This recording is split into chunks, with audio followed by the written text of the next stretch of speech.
hal ini penting barangkali untuk mendapatkan nasihat dari Al-Ustadz terkait kondisi saat ini di mana terjadinya penghinaan terhadap Nabi Shallallahu Alaihi Wasallam dari orang-orang kufar atau negeri-negeri kufar. Bagaimanakah sikap yang terbaik menghadapi penghinaan terhadap Nabi kita Nabi Muhammad Shallallahu Alaihi Wasallam yang sesuai dengan tuntunan syariat Islam? Mohon nasihat dan penjelasan dari Al-Ustadz. Jazakallahu khairan ya Ustadz.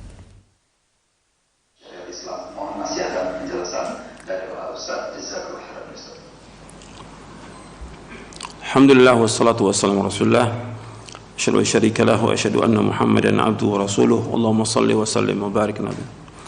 Berkaitan dengan penghinaan kepada Nabi Muhammad SAW yang harus diingat oleh setiap mukmin dan mukminah bahwa para nabi dan para rasul itu mereka diutus untuk mendakwakan dakwah yang hak, ini dakwah tauhid, melarang umat ini dari berbuat syirik. Itu mesti mereka mendapat ejekan, pasti, nggak mungkin tidak. Semua nabi, semua rasul itu pasti diejek, pasti. Antum lihat ayatnya dalam di dalam surah Al-Hijr. Dalam surah Al-Hijr ayat 11. Allah berfirman, "Wa ma ya'ti min rasulin lakanu bihi yastahzi'un."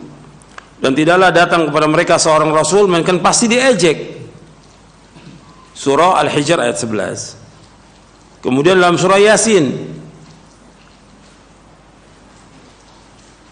di ayat 30, "Ya hasratan 'alal ibad ma ya'ti min rasulin lakanu bihi yastahzi'un."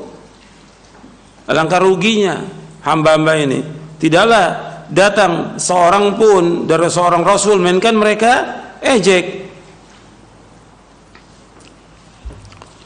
Begitu juga dalam surah Az-Zukhruf di ayat 6 dan 7, "Wa may yatimin nabiyyin illa kanu biyastahzi'un." Dan tidak datang seorang nabi pun melainkan mereka ejek. Artinya ini sudah merupakan sunatullah, setiap nabi, setiap rasul pasti diejek oleh kaumnya, juga oleh orang-orang kafir itu pasti diejek. Maka bagaimana kita sebagai orang Islam, kewajiban kita membela Nabi dengan melaksanakan perintahnya, menjauhkan larangannya. Berkaitan dengan orang yang mengejek, kalau memang itu penguasa punya kekuasaan, orang itu secara hukum syar'i itu dibunuh, hukum syar'i.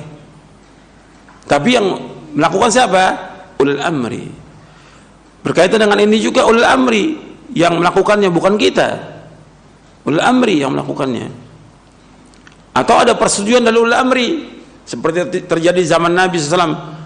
Ada seorang sahabat, dia mempunyai budak. Budak ini selalu mengejek, mencela, melaknat Nabi Muhammad SAW. Dibunuh oleh dia. Kemudian dilaporkan, ya Rasulullah, budak saya begini-begini. Kata Nabi SAW, damu hadar, darahnya sia-sia, nggak ada kisos, nggak ada tuntutan. Artinya menunjukkan bahwa orang yang mencela Nabi, menghina Nabi, hukumannya hukum apa? Bunuh. Dan itu sudah dibahas oleh Syekhul Islam Ibnu Taimiyah dalam kitabnya As-Sarimul Maslul ala Syatimir Rasul. As-Sarimul Maslul, pedang yang terhunus bagi orang yang mencela Rasulullah sallallahu alaihi wasallam. Ini orang yang paling mulia di muka bumi. Dari seluruh makhluk yang ada, yang paling mulia Rasulullah SAW. Paling mulia. Kita wajib untuk membela Nabi. Tapi dengan apa kita membelanya? Dengan melaksanakan perintah, menjauhkan larangannya. Kalau kita punya kekuatan seperti para sahabat di zaman Nabi, bela. Dengan hartanya, dengan dirinya. Mereka bela. Kalau ada yang mencela, ya dibunuh.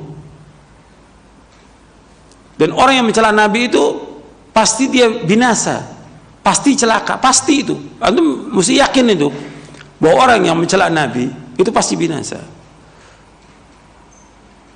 Allah sudah menyebutkan dalam Al-Quran bahwa orang yang mencela Nabi itu Allah nanti yang akan mengazabnya. Allah sebutkan di dalam surah Al-Hijr di ayat 95, inna kafainakal mustahziin, inna kafainakal mustahziin, kami yang mencukupi kamu terhadap siapa? Orang-orang yang mengejek, mencela, memperolok-olok Nabi Muhammad SAW. Siapa yang tanggung di sini? Allah. Inna, kami, kata Allah. Artinya Allah nanti akan menyiksa mereka. Jadi urusan di sini Allah.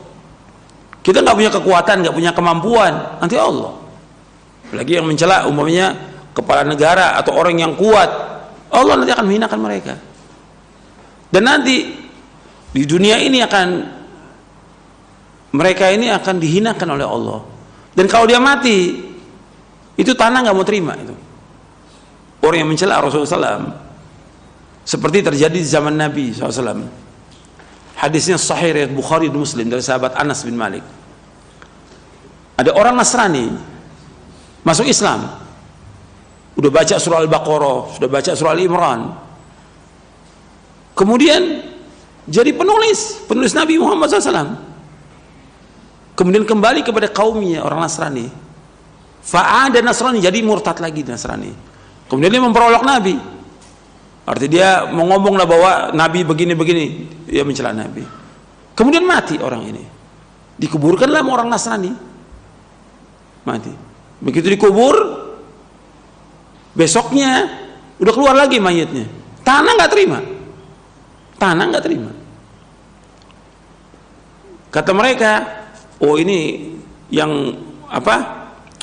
Yang bongkar ini Nabi dan para sahabatnya. Ditanam lagi, lebih dalam lagi.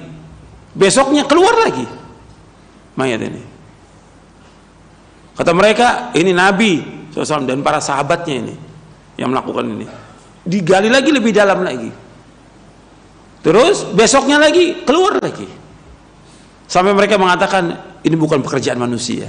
Ditinggal udah tinggal begitu aja. Ini bukan pekerjaan manusia. Ini Allah punya kehendak. Maksudnya inna kafainakal mustahziin. Ini ada sahih riwayat Bukhari dan Muslim. Jadi tentang orang yang mencela Nabi Muhammad, menghina Nabi Muhammad, Allah yang akan tanggung untuk mengadabnya. Untuk kita, yang penting bagi kita ini bagaimana kita mengikuti Nabi Muhammad SAW, membela Nabi dengan mengikuti sunnahnya. Kita semua cinta Nabi. Sekarang bentuk kecintaan kita bagaimana? Allah sebutkan dalam surah Ali Imran ayat 31, qul in kuntum tuhibbunallaha fattabi'uni yuhibbukumullah yaghfir lakum dzunubakum wallahu ghafurur rahim. Katakanlah seandainya kalian cinta kepada Allah, ikuti aku. Niscaya Allah akan cinta kepada kamu. Allah akan mengampuni dosa kamu dan Allah Maha Pengampun dan Penyayang. Artinya ittiba kepada Nabi. Sekarang kita introspeksi pada diri kita. Kalau kita sebagai umat Nabi Muhammad sudah belum kita mengikuti perintah-perintah beliau, menjauhkan larangannya? Kalau sudah ada hadis Nabi, kita ikut apa enggak ini? Apa tunggu dulu nanti kita enggak ikut? Kalau kita sebagai umat Nabi Muhammad datang dalil, kita ikut. Ada larangan, kita tinggalkan. Nabi sudah melarang perbuatan beda, kita tinggalkan, jangan berbuat beda. Kalau betul kita cinta kepada Nabi, jangan mengadakan perbuatan beda. Jangan melakukan perbuatan syirik, jangan mengadakan perbuatan beda. Kenapa? Allah dan Rasulnya melarang. Kalau kita cinta Nabi, jauhkan perbuatan syirik. Kalau kita cinta Nabi, jauhkan perbuatan beda. Itu bentuknya cinta kepada Nabi SAW. Dan ini tinggal dilihat di buku yang tentang syarah akidah, ada kan pembahasan tentang beriman kepada Nabi Muhammad SAW. Itu ada penjelasannya di situ. Jadi kita mengikuti Nabi SAW dengan melaksanakan perintahnya, menjauhkan larangannya. Kemudian mentaati perintahnya, menjauhkan larangannya, membenarkan semua yang beliau sampaikan. Kita beribadah, wajib beribadah menurut apa yang beliau syariatkan. Kita memperbanyak salawat kepada Rasulullah SAW. Kemudian kita nggak boleh berbuat bid'ah, nggak boleh kita gulu berlebihan kepada Nabi Muhammad SAW. Itu bentuk cinta dan pembelaan kita kepada Rasulullah SAW. Itu yang penting. Adapun berkaitan dengan masalah memboikot barang-barang itu bukan urusan kita. Itu urusannya siapa? Ulil amri.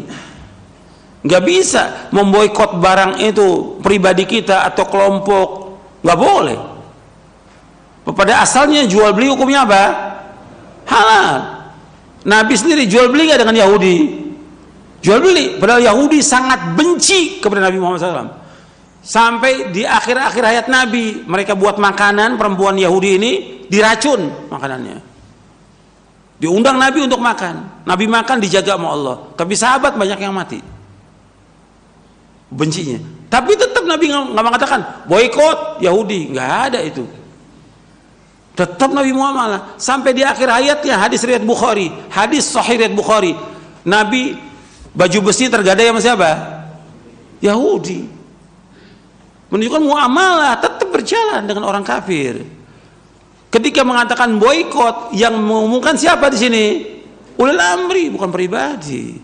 Dan juga melihat kepada maslahat dan mafsadah. Maslahat atau tidak? Mafsadah atau tidak? Gitu. Apakah jerak dengan diboikot itu jerak, kemudian dia taubat kepada Allah, kemudian dia nggak mau ulangi lagi, atau tambah jadi dia?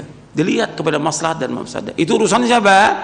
Ulil amri, bukan kelompok-kelompok tertentu, bukan. Pengen jadi pahlawan, ini nggak boleh. Loh, antum ini siapa? Mengharamkan apa yang Allah halalkan. Apa antum nggak jadi Tuhan nantinya? Artinya menghalalkan apa yang Allah haramkan atau mengharamkan apa yang Allah halalkan? Nggak boleh dalam Islam. Jadi harus perhatikan urusan kita ini, kita harus jelas. Kita ini sebagai umat Nabi Muhammad SAW. Nanti ada urusannya ulama, nanti ada urusannya ulil amri. Itu harus ada, ditujukan pada tempatnya. Jangan sekarang kita sebagai rakyat jadi ulil amri, atau kita orang bodoh jadi ulama. Nggak boleh, dudukan pada tempatnya. Saya pikir cukup.